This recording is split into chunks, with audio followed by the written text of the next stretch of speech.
threat by falling space junk is becoming a scary new reality. Right. Never thought I'd have to say that. According to research, there's a 1 in 10 chance that someone somewhere will be hit and killed by rocket debris re-entering the atmosphere in the next decade. Earlier this month, Melbourne witnessed a sky show as remains of a Russian rocket returned to Earth, and back in July, parts of an Indian rocket washed up on a remote West Australian beach. Nearly 10,000 tonnes of space objects are currently orbiting the planet, raising questions about responsibility and safety. For more, we're joined by astrophysicist Dr. Brad Tucker in Canberra. Good morning to you.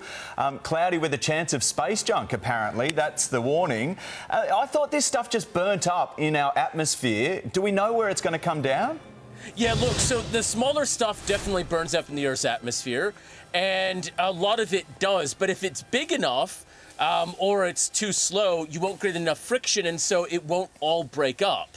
So a lot of what we do, banking it on the idea that it's going to land in the ocean. So that rocket that was seen over Melbourne, but also large parts of Victoria, even Adelaide, New South Wales, did land eventually in the ocean, but passed over inhabited areas. Now, the problem is, if it's controlled, meaning we kind of nosedive it into the Earth, we can roughly predict where it's going to go, roughly still being a large area.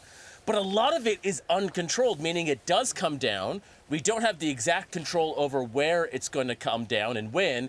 And therefore, even if you're off by 3 minutes, when you're traveling 25,000 kilometers an hour, 3 minutes is a pretty big distance. Right, so there's a 1 in 10 chance that someone somewhere will be hit and killed by rocket debris.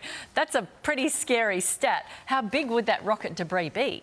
Look, it's hard to say because, you know, it's kind of just the odds of saying how many rockets are we sending up, how many are making them back down to the Earth, and where are they? So, you know, we've seen sizes of the pieces vary from, you know, the size of a tablet to 100 kilogram spears in the ground, as happened in New South Wales last year, or that tank in WA, as he said, in July. So these sorts of things can range in size. And the problem is if it has a little bit of mass, falling from the sky is going to pick up a lot of speed. And obviously that is the worry. So, you know, I wouldn't lose sleep over it, but it's definitely something as a call for us to do better. Right. Wow. Okay. It's amazing, isn't it? We're going to chat more about this. Brad Tucker, thanks for joining us.